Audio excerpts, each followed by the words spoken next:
Well, I'm delighted that we're talking about about this topic today when it's in the news as much as it is. Although, disappointed. It's sad to see it in the news for the reasons that it is in. Um, I thought what I would do is start out with giving a little bit of background about the three Baltics so that we have at least a foundation for discussion. And then I'll try very hard not to talk too long. Forgive me, but I'll do my best. I could talk for a very long time about this part of the world because, not surprisingly, I love it. I also served in Poland, so I know this. Spent a lot of my life in this part of the world, and then we'll turn it over to questions. So the Baltics, they're little gems in so many ways, and their populations are small. Lithuania's population is 2.8 million. Latvia is around just under 2 million, I think. Estonia is about 1.3, 1.5 million. Absolute and engines of innovation and growth and sort of democracy building. When Lithuania was the first of the Soviet republics to declare its independence from the Soviet Union in 1990, but all three, of course, followed shortly thereafter. And since then, I think what has struck me most about working in the Baltics or dealing with the Baltics, because I first actually dealt with the Baltics when I was in our Nordic Baltic office from 2001 to 2003. I was working with Scandinavia, the Nordic countries, but at that time the Baltics were preparing to join NATO and the European Union, which they did in 2004. And so while I was in that office, we were working hard to support their entrance into both NATO and the European Union. So I've been around the Baltics for a long time. And to look at the progress that they have made in these last few decades in building their economies, incredibly dynamic democracies, participatory democracies, privatizing, working to take down a lot of the vestiges of the Soviet economic system, integrating with the European Union, creating stronger judicial systems, fighting corruption, and most recently, especially since 2014, when Russia invaded Crimea, strengthening their security. So they're exciting places to be. They're great friends of the United States. They look to us as their guarantors of security, as their great partners. They were all as active as they possibly could be given their size in Afghanistan over the years. They each of their militaries has some very interesting niche capabilities. I can talk, so we'll get a little more into their security and defense capabilities and with respect to Europe and what Europe and NATO are doing. They have Estonia first came to the attention of a lot of people that we're not focusing just on the Baltics and that part of Europe, when in 2014, I think it was, Russia launched a cyber attack that shut down many of the institutions of government. And Europe and the rest of the world, NATO, really suddenly was forced to, I think, for the first time, quite publicly acknowledge because Russia was behind it, what Russia was capable of doing, and start to take steps to address it. And so NATO sent up a cyber center of excellence in Estonia, in Tallinn, that continues to this day to do very good work with respect to cyber, especially NATO policy on cyber. Estonia, some of you might know, has also made tremendous strides, and it's really since then at moving to e-governance in an effort to secure its electoral system from further cyber attacks. They put in place heretofore very secure electoral internet digital electoral processes. While most people in Estonia, my good friend who's our ambassador there told me that most Estonians still vote in person because for them, and like people throughout the Baltics, participating in the democratic process is it's hard won. It was hard fought. And so, for them, going to the ballot box and actually casting the vote versus doing it online is something that the majority of Estonians still like to do. But that said, they have their accomplishments in the area of e-governance, and it's not just voting, but paying taxes and really taking their whole governmental sort of services to that sort of very more modern and user-oriented level. Presents some good lessons, I think, for a lot of us. Riga, of course, was an important capital, an important port city all through Imperial Russia. While both Estonia and Riga have significant ethnic Russian populations, around 25% in both cases, a little more in Latvia. The Russians in Latvia, especially some of them, have very, very, very long, deep historical ties to Riga, and also there are strong ties, political ties between some of the politicians in Riga and Putin's United Russia Party. Riga has, it's a little more situation with respect to Russia and Russian influence is a little more complicated in Latvia than it is in Estonia or Lithuania. Lithuania at one point was part of what was called the Polish-Lithuanian Commonwealth. It was a very wealthy, large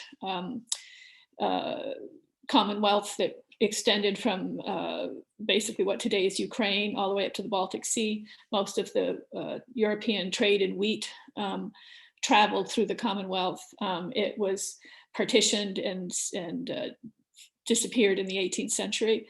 But so Poland traditionally has, Lithuania traditionally has tended to look south. Well, Estonia has very close ties to Finland. Their languages are somewhat similar.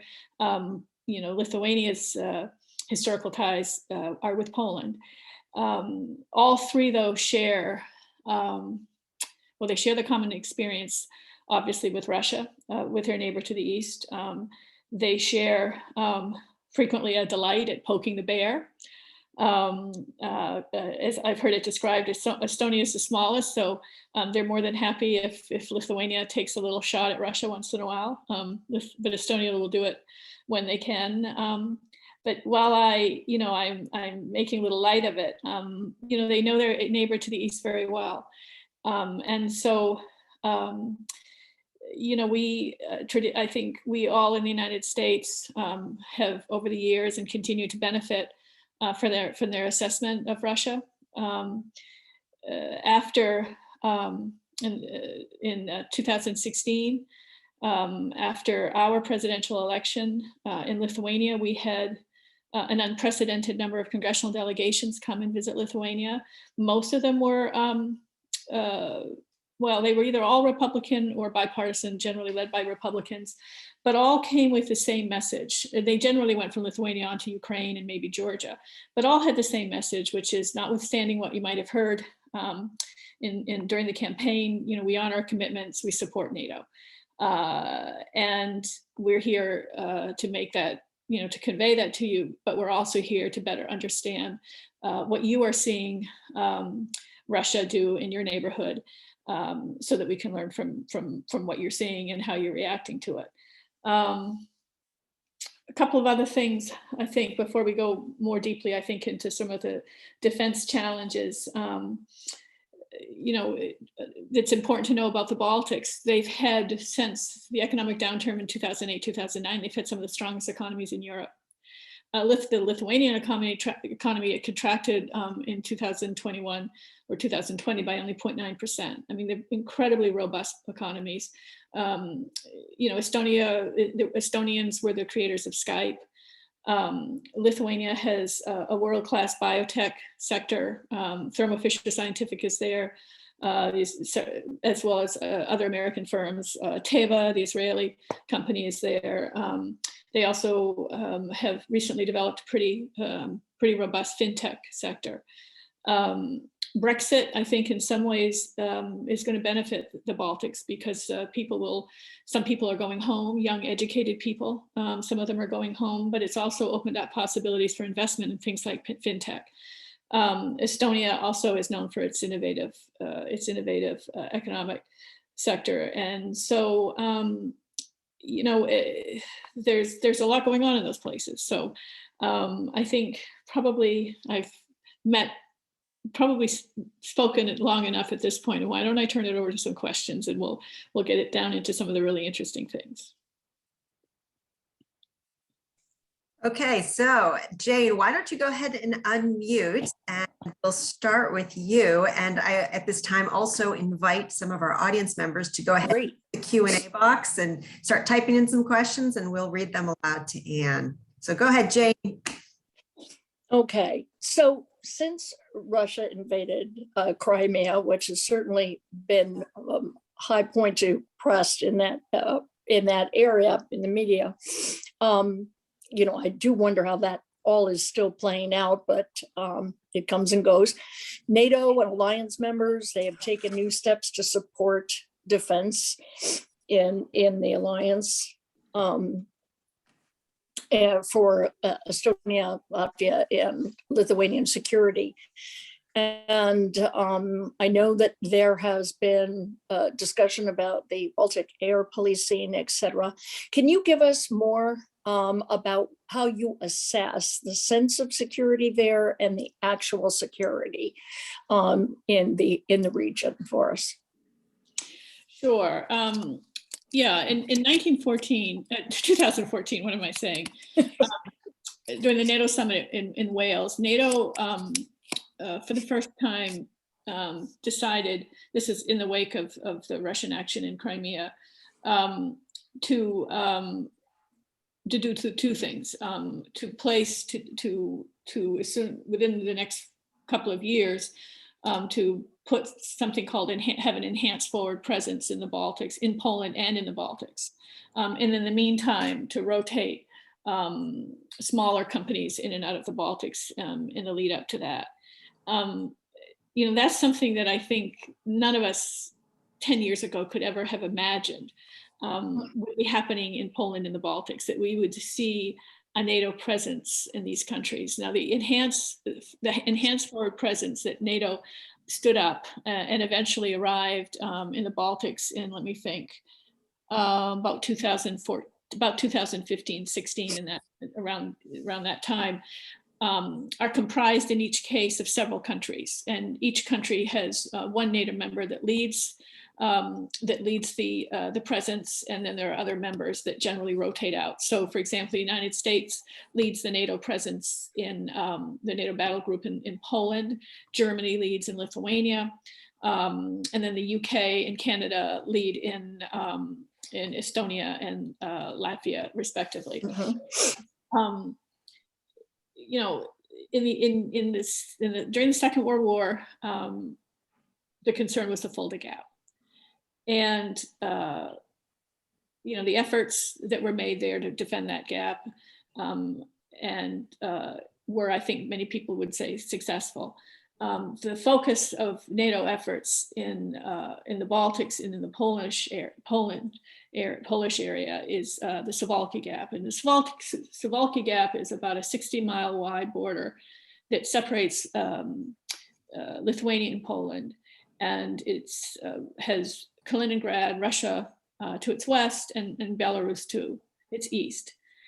If Russia were to decide to take action, if Russia were to decide to close that border by moving troops into Belarus or from Prussia, Kaliningrad, they would sever NATO into two parts, and so that's become kind of the new Fulda Gap in terms of defense, of NATO defense planning, as well as national defense planning on the part of the Baltic countries and Poland especially.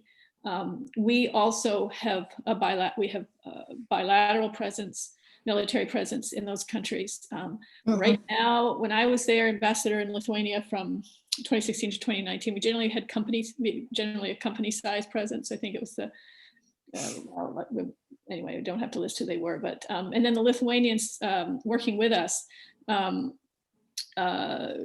worked to expand and upgrade their training areas so that they could accommodate larger US presence. So right now, I think we're on our 4th battalion in Lithuania, which means we have 500 or 600 soldiers in Lithuania right now.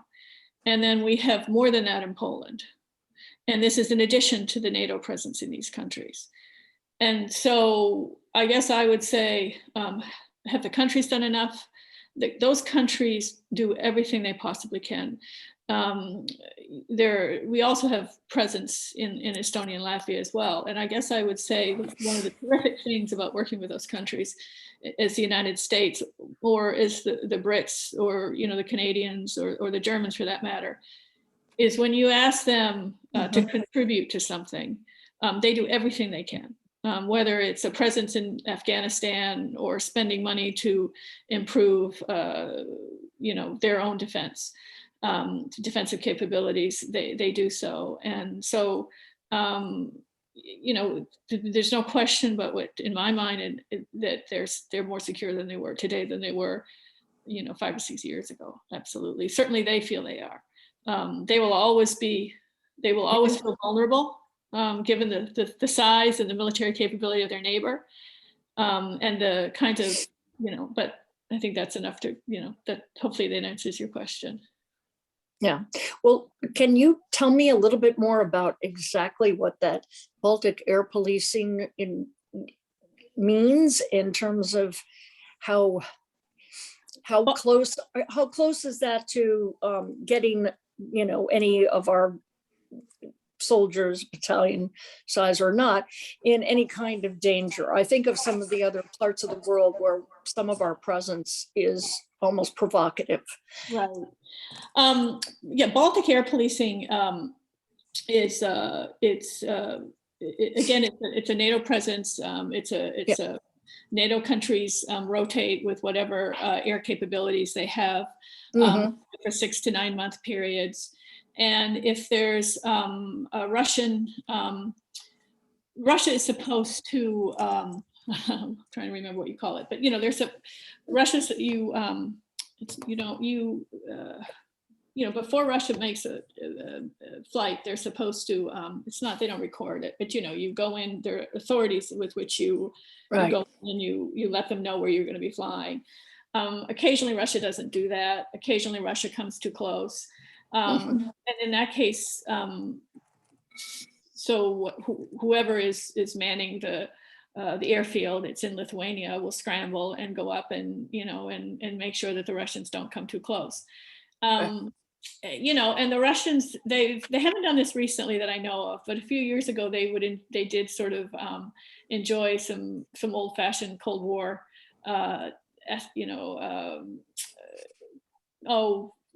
tactics. I mean, like flying close and putting the name of somebody's, putting a little sign up with somebody's name or the name of a family member or something like that.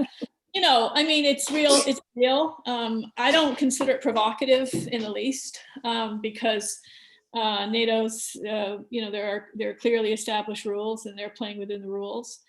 But I also I feel very strongly that we can't allow Russia to decide what's provocative, because Russia will to call just about anything we do provocative, So, yes. But it's important, and and the other thing is, as President Grybauskaitė once said to me, Putin will go as far and as deep as he's allowed, because that's what makes life interesting for him. So it's up to the rest of us to make sure he knows that he can, and President Grybauskaitė was very close to Angela Merkel. These are, two daughters of the Soviet Union, essentially, and I think they share very similar views about on Putin, both his personality, what motivates him, and what he's likely to do. And so I think I'm probably influenced by that view, because that's a view that taught me a lot about Putin. Right. So are we involved in any exercises there, NATO exercises, the alliance exercises, joint, and no chance that we're poking that bear, are we?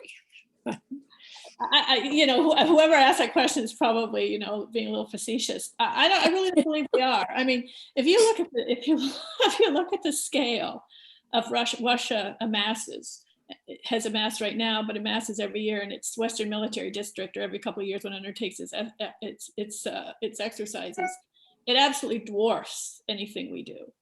Okay. They know what we're capable of and what we're not capable of. They know how long it would take us to get across the Atlantic. They know that during the height of the Cold War, we had 300,000 soldiers in Europe, and we have 30,000 now. They know that we don't have enough heads to move tanks across Europe. They know this.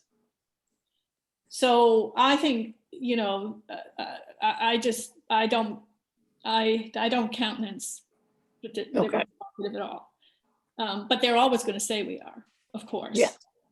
You know, but we share, for example, years ago when we were looking, this was in Poland, when I was in Poland and as Consul General in Krakow in Poland from 2006 to 2009. And we were in the process at that point of, we were working on missile defense. I actually wasn't, I was in Krakow, but you know, the embassy work, so I was working on missile defense, putting an interceptor site in Poland and a radar in the Czech Republic and something else in Romania. But, you know, we brought the United States brought the top Russian leadership, the most senior Russian generals to the United States and laid out our technology in an effort to try to help them see that this was focused on Iran. It was focused on the Middle East, you know, the trajectories, the geometry, all of that. You know, and I think we have gone to great efforts over the years to try to build that relationship and to build trust. And I think certainly we're careful. You know, I'd never say that that, you know, that there's nothing we could ever do that would be provocative. That I don't mean to sound as though that's what I'm saying. I mean, there are things we consult with Russia on with respect to military issues to make sure that they understand the purpose of what we're doing or the scope of what we're doing. And there are times, you know, and we have these discussions certainly. But in terms of our exercises are very carefully thought out, and in terms of in part of that is a calculation, certainly. I mean, we don't want to provoke Russia, and you know, but this is certainly part of the calculation that we make when we're designing our exercises. All right. Can you tell me at this point, can you think of anything that you still see has not been addressed as increasing the security in the Baltics that has been discussed but just hasn't happened? Sounds like cyber is not one of those issues that they're work very hard on. I mean, cyber is an ongoing challenge, as is Russian.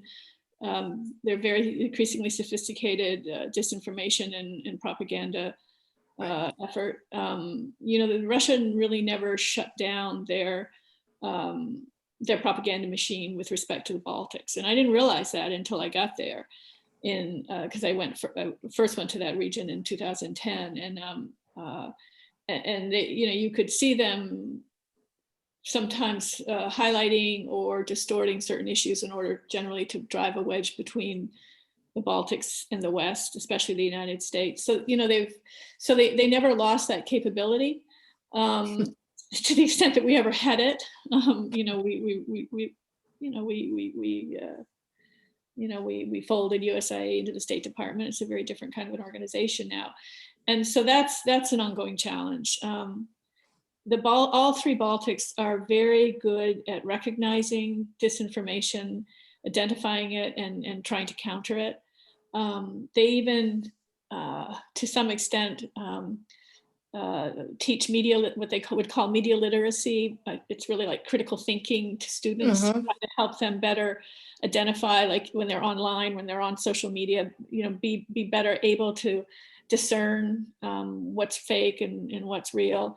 But that's an ongoing challenge. And then, of course, in the area of cyber, I mean, that's ongoing. And you know, what Russia first tries out in Ukraine, they will then, you know, they'll try in the Baltics. And so we work closely with countries in that part of the world. We sort of cooperate very closely with them, sharing information, especially learning from them. because it helps us better understand what we're looking at in the United States. Mhm. So those are ongoing areas that are long going to be challenges. Absolutely. We're Great. getting a lot of Thank questions coming in, Jane. I know, I was going to say, pass it back. to- I'm going to jump into some of these, and then if it gets quiet, we'll That's good. get to Thank you. yours. I'm going to also combine several because we're having a lot of questions coming in, asking for you to talk a little bit about what we discussed right before we actually went live with the program. A lot of us today saw on the news some coverage of the migrant crisis going on along the Polish border. And so many of our questions are asking if you could just talk about that a little bit, and I'll expand upon them if you don't end up answering these folks are asking. Well, of course, this all goes back to the failed elections in Belarus and the EU response to those elections by slapping sanctions on both Belarusian on their key exports. It was potash, tobacco, and I think petroleum, prohibiting their exports to the European Union.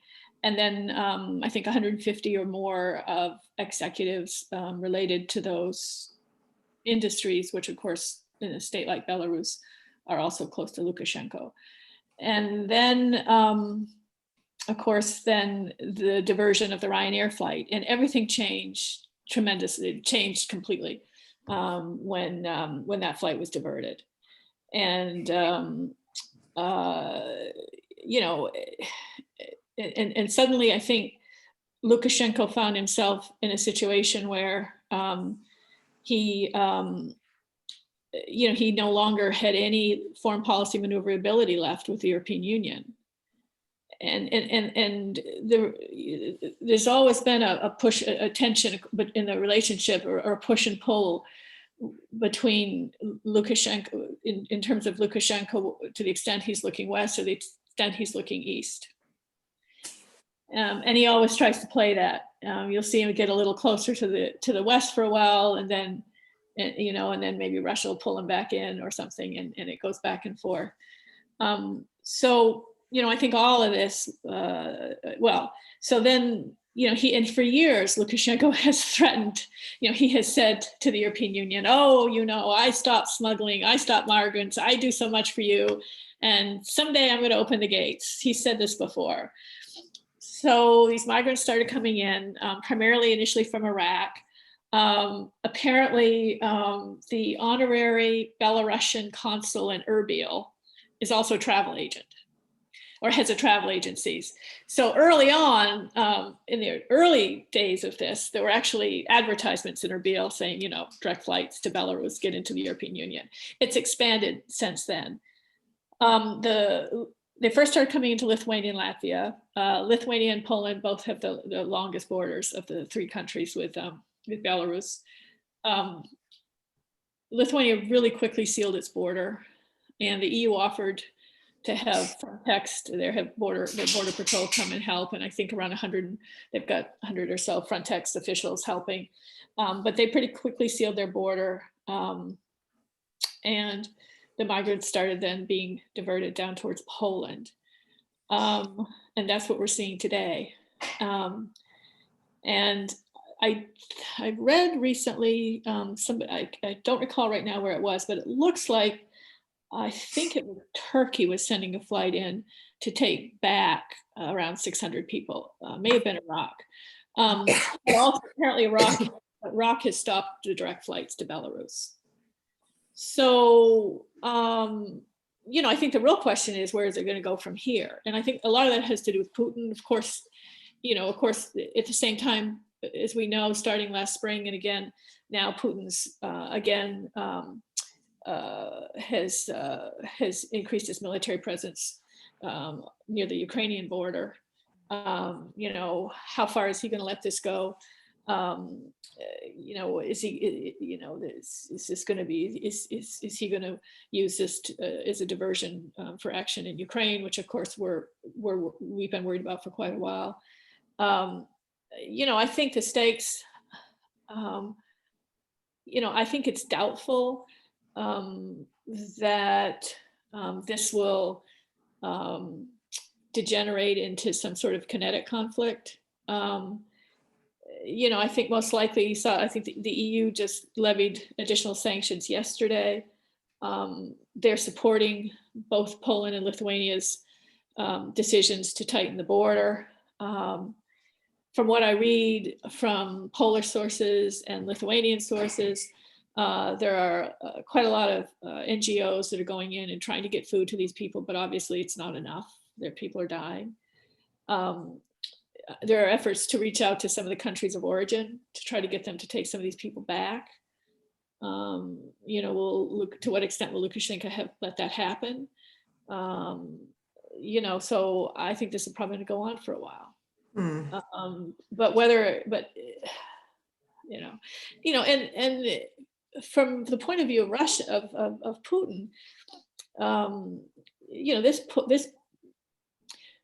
complete breakdown in what had been a slightly better period of time in the relationship between Belarus and the West serves Putin, because of course it pushes Belarus further, you know, closer to Putin once again, because it, you know, has no relationship right now with the European Union or the United States. We were ready to send an ambassador into Minsk. Well, that ambassador is sitting in Vilnius right now.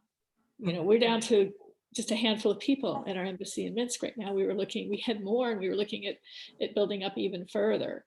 But you know, and it all goes back to the Lukashenko's handling of the elections. So most of the Belarusian democracy movement right now is in Vilnius or in Warsaw, and so that's where we are. And you know, and all these people are suffering. So we do have another border question. Someone wants to know, do you think that there's a connection between the ongoing Belarusian border crisis and Russia negotiating gas provision to EU via Nord Stream 2? Nord Stream? Yeah.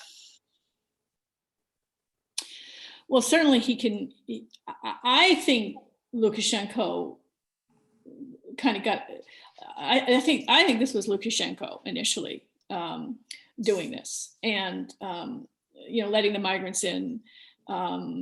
Where I think we saw Russia's hand was in, I think it was in August, there are reports that a plane load of Russian intelligence flew to Belarus, and that after that, Lukashenko's treatment of his own people became much more severe. But certainly Putin, I mean, of course he'll use this, absolutely. I mean, he's threatening right now to you know, cut off gas transit through Ukraine. So that's my dog. Sorry, I'll try to get him to stop.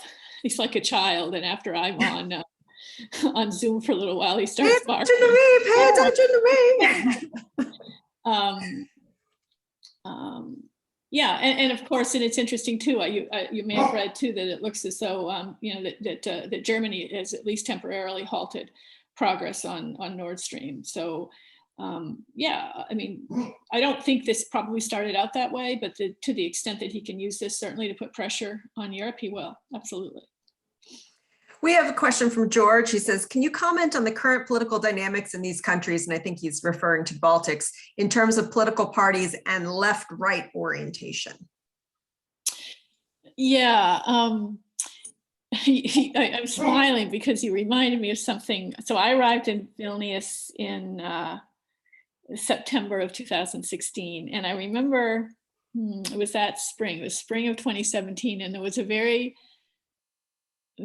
senior congressional delegation visiting, and it was this very senior Republican senator, and he kind of asked me about the Lithuanians' views of our president, of President Trump.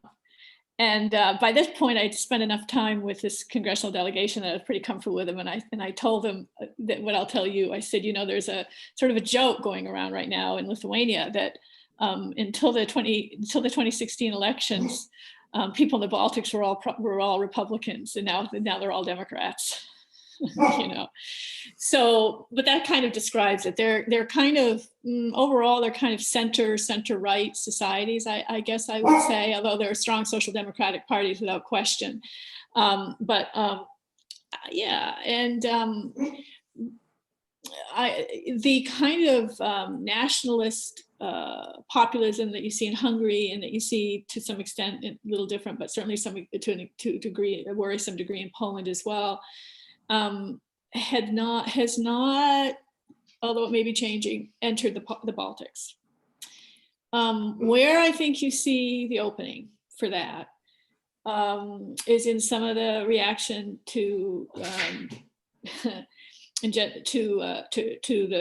COVID related policies, especially you know, suspicion, skepticism of the vaccine, and then of course, you know, lockdowns and all of that stuff. And so that's really opened the door for some of these groups, some of these parties throughout the Baltics, just like the rest of Europe, to become very vocal and more active in some way. There was a few months ago, there was a kind of an anti-vaccine march in Lithuania that actually became violent, but it also pulled together other strains. There were some sort of neo-Nazi anti-Semitic people there. I don't know how many, but there was that presence. There were some other sort of, trying to remember what else, I haven't read this for a while, but it was sort of like all of these, there were several different strains of the kinds of ideologies that people would pick up on the internet and social media that were reflected in this group of people. And that's the first time we've seen anything like this in Lithuania. I think similar things have happened to a degree in Estonia and Latvia too. And so that's something I know that would be concerning to a lot of people there, absolutely. We have a couple questions that are talking about, you know, concerns over, you know, annexation and invasion. Jonathan writes, Obama's lack of resolve in responding to Syria's gassing was said to guarantee that the US would not respond to the invasion of Crimea. With Biden being even weaker than Obama, what happens when Russia infiltrates and eventually invades neighbors to its west? Well, of course, the hope is that we have enough of a footprint there that Russia would think twice before taking a bite out of the Baltics, right? So there's nothing Russia would rather do but to undermine the credibility of NATO, obviously. So, so the focus is on deterrence. And so you don't see that day. I mean, you know, would the United States, would Europe go to World War III to defend, you know, Poland, the Baltics? I don't think that's a question any of us would really want to have to answer, right? We're committed to doing it. We're committed to defending Taiwan. So the focus is on deterrence. And I think what we're seeing, we're not seeing at this point, and of course, you can't calculate what kind of domestic pressure or other considerations would enter into Putin's calculation years down the road. But at this point, there doesn't seem to be any indication that that's the direction he'd go in. There are other places he'd move first, and you know, so. Can it be said that, you know, perhaps the primary objective isn't necessarily, you know, annexation, that it's more that, you know, Russia wants to be, you know, a primary influence in Sure. decision, you know, the foreign policy decisions that are made in these three countries? Absolutely. Okay. Absolutely. Oh, sure. Absolutely. Yes. And I also don't think anybody would expect, if he were to do, back to the earlier question, you know, I don't think anybody would expect a conventional attack or action either. Although, of course, you know, NATO, of course, you know, those defense plans for that sort of scenario exist. But that's not what anyone would think would be most likely. It would be some sort of a hybrid attack, and in a sense, that's what this is. I mean, it's being dealt with and treated as a an EU migration issue, but this is a type of a hybrid attack, absolutely. But yeah, absolutely, Russia would like to be influential. I mean, you know, in Lithuania, they still distribute a free Russian language newspaper especially in the countryside, but it has awful stuff. I remember, I remember some really horrible drawing on the front page that was very anti-Semitic. I mean, it's all the old tropes. It's just all awful stuff. And that's going out to people in the countryside where the little villages have been hollowed out. Young people have left. There's high rates of alcoholism. There's a degree of nostalgia. People, you know, lost their savings when these countries left the Soviet Union, and those are the places where there's certainly some disaffection for their current these current governments, and that's where they go. And in terms of this, going back also to this protest that I mentioned, this sort of anti-vax protest a couple of months ago in Vilnius, from the Lithuanian paper, the articles that I read, you know, there were definitely some people in the crowd that were kind of known Russian agitators. Now, you can't blame it all on them by any means, but they were there, and they do there what they do anywhere, what they've always done so well is they amplify the divisions that already exist, right? And they're brilliant at it, and they know how to do it. Do you want to jump in with a question? Well, I was just going to add to that when you talked about, you know, looking for a division, expanding on it and amplifying it, as you put so rightly. Do you find that they are amplifying also the change that occurred when we and NATO withdrew from Afghanistan? Was that seen as something that was vulnerable, negative, and is that playing into some of their, you know, political banter? You know, I don't, from what I've read and from what I've heard, I think these are pretty loyal friends of the United States. So I don't think we've seen it in the political discussions. I think any concerns they have, they'd keep to themselves, or they would express it to us. But certainly, sure, there's concern. Absolutely, there'd be concern. And you know, both in terms, yeah, there's always concern if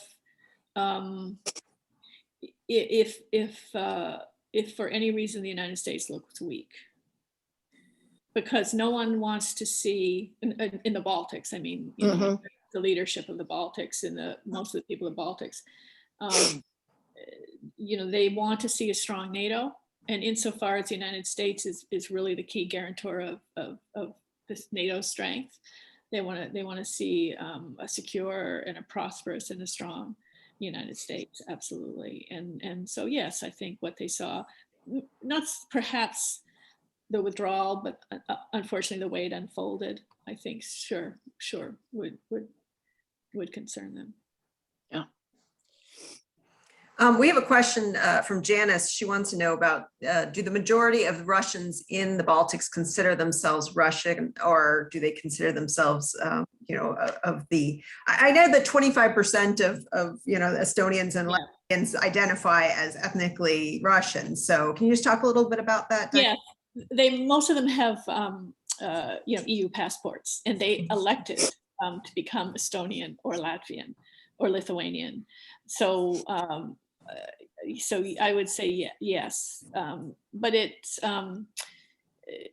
varies a little bit. For example, in Lithuania, the ethnic Russian population, although it's very small, is primarily white collar. They were brought in to work, well, a lot of different places, but mostly the largest group of them was brought in to work at a nuclear power plant. It was a Chernobyl era nuclear power plant that Lithuania agreed when it joined the European Union in 2004 that it would decommission by, I think, 2012, which it did. But they're there, and they were highly educated. They were, you know, engineers and senior managers and things. And the makeup of the Russian population in Latvia and Estonia is more diverse.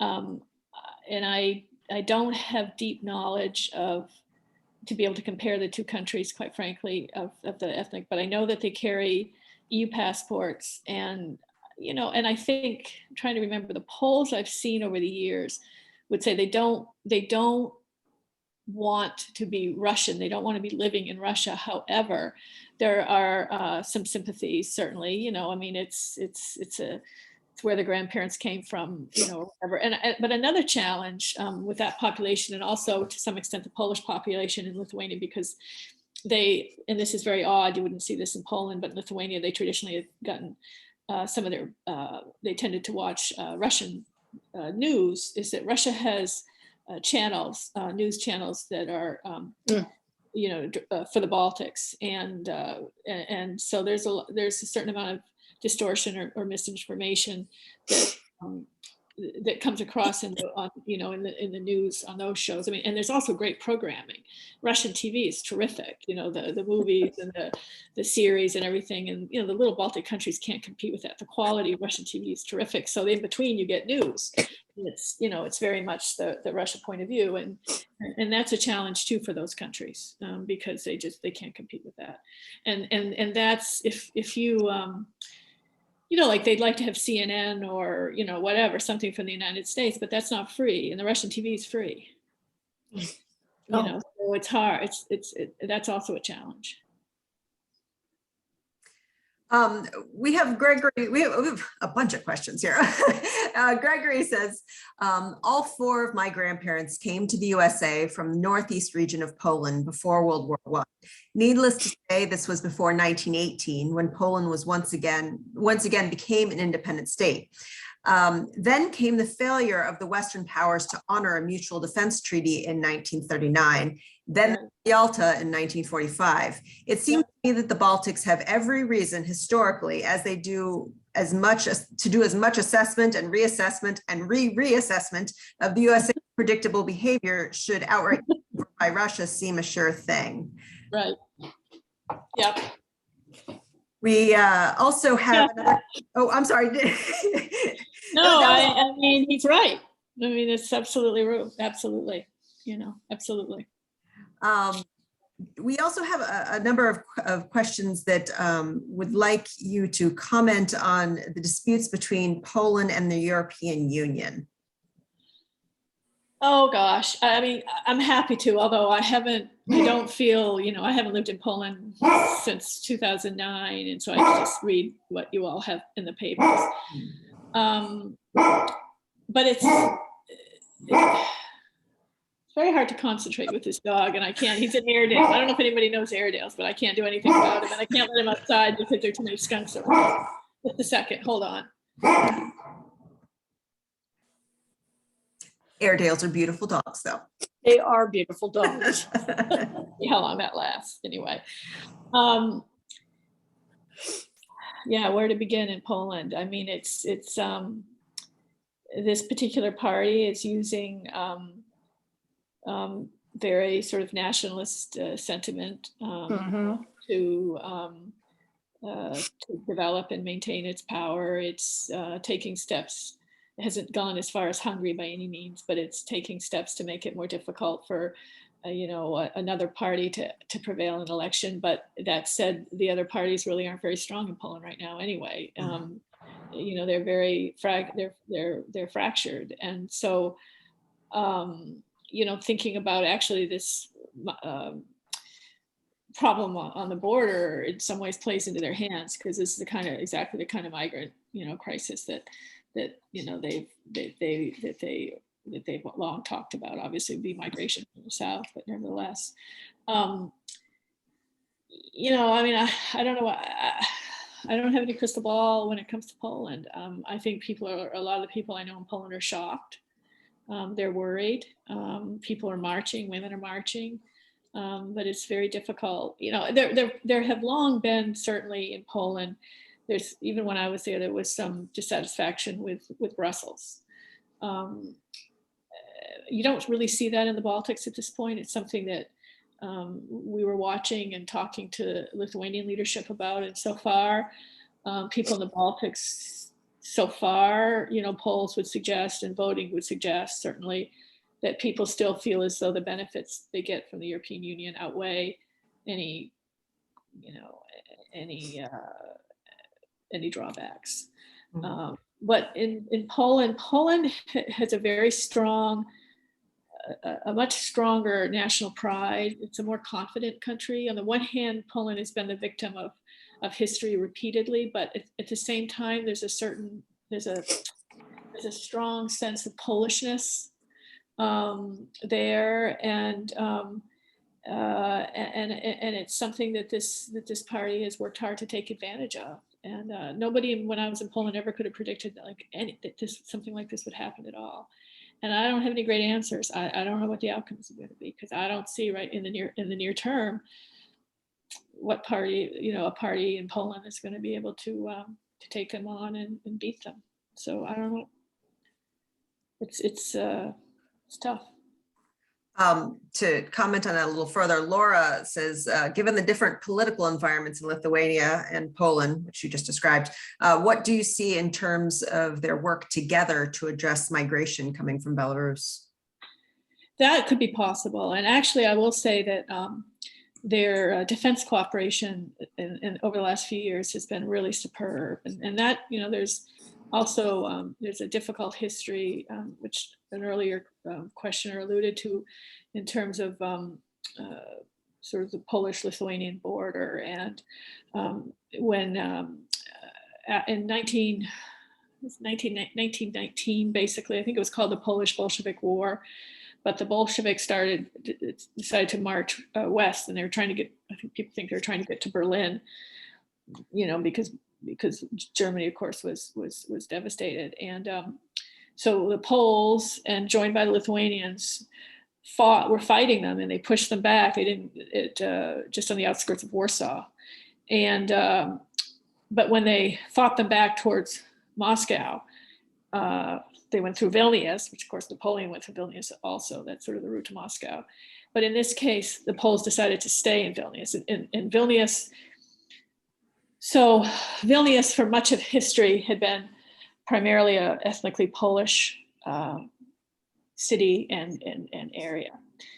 And in 1918, when the Baltics gained their independence, Vilnius was given to Lithuania.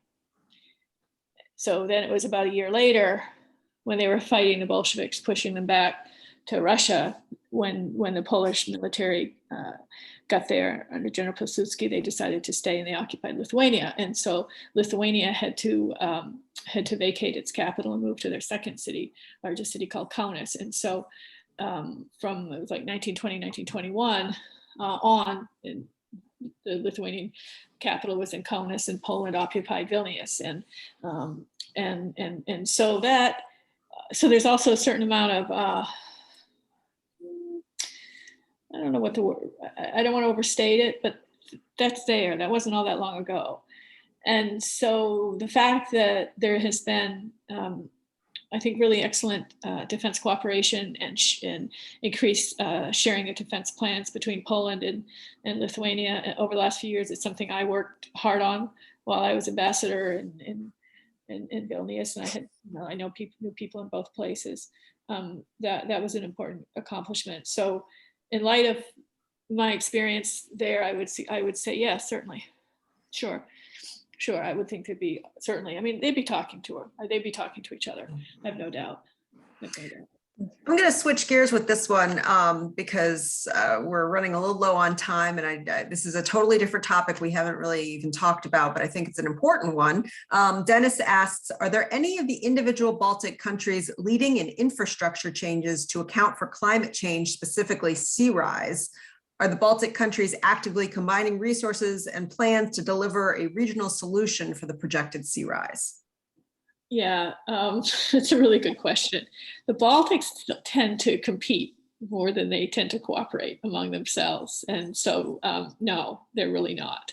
Now they take climate change seriously, and they're taking their own steps without a doubt, whether it's related to renewables or things along the coast or whatever, but no, they're not cooperating in that area, not at all, no. Are any of them sort of showing up as the leader in I think that's hard to say. Planning? I don't know if one of them is a leader. And I don't know too much about what Latvia is doing, but I know Lithuania is very, very active in renewable energy. And I can't remember the numbers, but they're looking at a very, very high percentage of their energy coming from renewables. So Lithuania did a couple of things. In 2014, they were paying the highest prices for gas in all of Europe, and that's because they had sued Gazprom in European court for monopolistic pricing. So they were paying a lot of money.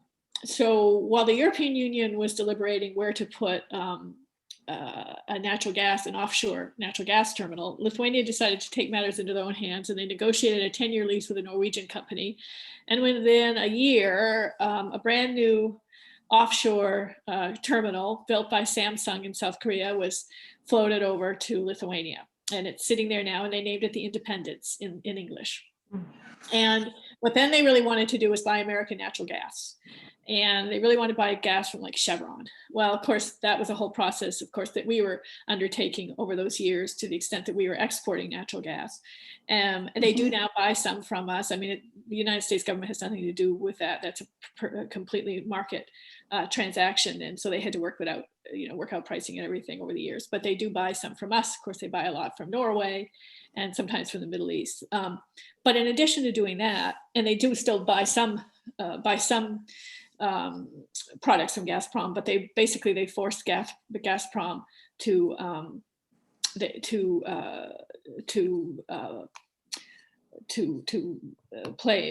provide market prices. I mean, they forced Gazprom to lower its prices. But what they're working on now is increasing the percentage of energy that they have that comes from renewables. And I don't remember the numbers off the top of my head, but I know they have large forests. And they're working especially closely with, last I knew, with the Dutch on some of this. And of course, the Dutch is a leader in this area. I would imagine that Estonia would be very much in the forefront also. Estonia is very, very close to Finland and has benefited tremendously from that relationship. And so while I don't know what they're doing, I would be really surprised if they're not equally out front. Although now that I mentioned, actually, but the Estonia energy utility company, they also have oil, I think. There is an issue. There's an issue in Estonia with its energy company. I don't remember what it is. So I'm not sure what they're doing right now because, I'm not sure. But nevertheless, I would think eventually at least they'll go in that direction. I don't know right now. And Latvia, I don't know. Latvia's got some real challenges with, to be perfectly blunt, with corruption in the energy fields. Don't know what they're doing. That sounds like a program in and of itself. Right. Jane, was there anything else you wanted to dive in? No, I think that we have, picked your brain for many different areas here. And I think that they all kind of congealed together as a really interesting part of the world that you've introduced us to or brought us into is great detail. So thank you. I've enjoyed it tremendously, and I have to go and literally start reading all the newspapers to make sure I'm up in all the. Well, they're great places to visit. They're just lovely, and each one is quite distinct from the other. Actually, they really are. So, Tallinn and Riga were part of the Hanseatic League. I mean, they're delightful places, and they're people for whom democracy is incredibly important. They still remember what it was like without it, and so they're really terrific. That's a big plus, yes, to hear. So far, they're good friends, and I hope that they are well protected and that we are continue to be positioned as strong allies for them, and strong is the operative word here. So, I didn't see if we missed any other important burning questions, Julia, from the viewers. So I'm hoping that we are in good shape and we can thank Anne and. Thank you, folks, very much. Yes, thank you. I tried to We get, were- there are a few more questions in there, but I tried to get to as many as I could. And you know, there were a handful of you who asked a lot of questions that were super. Thank you, guys. I tried Yeah, great questions, terrific questions. one or two from each of you who were submitting questions. Yeah. Thank you, thank you, thank you. It made for a very interesting conversation tonight. And I did want to mention, we're going to do this again next month. This is a monthly that we have with the Camden Conference. And you can also find all the recordings of the other Camden Conference programs that aren't with the Camden Public Library. You can find those on the Camden Conference's website. Right, Having talks all around the state, and it's great. it's true. So Thank you very of course, yes. And I encourage you all to visit camdenconference.org as well as librarycamden.org to find out all of the latest upcoming programs. Once again, we have recorded this program, so if you would like to share it with your friends and family, you can find it on the Camden Public Library Program's YouTube channel, and then later it'll show up on the Camden Conference website too. Dokey, goodness. And whew, my mind is a lot to think about there. I'll read the news differently. Right. Thank you. Thank you for all the work that you did while you were there on behalf of the United States. We appreciate that. This has been a big pleasure talking to you tonight. And Jane, thank you so much for being here tonight too. All right. Thank you for help, Julie. Thank you. Thank you both. Best wishes. Thanks, See Jane. you again soon. Bye-bye. Bye-bye. Thank you.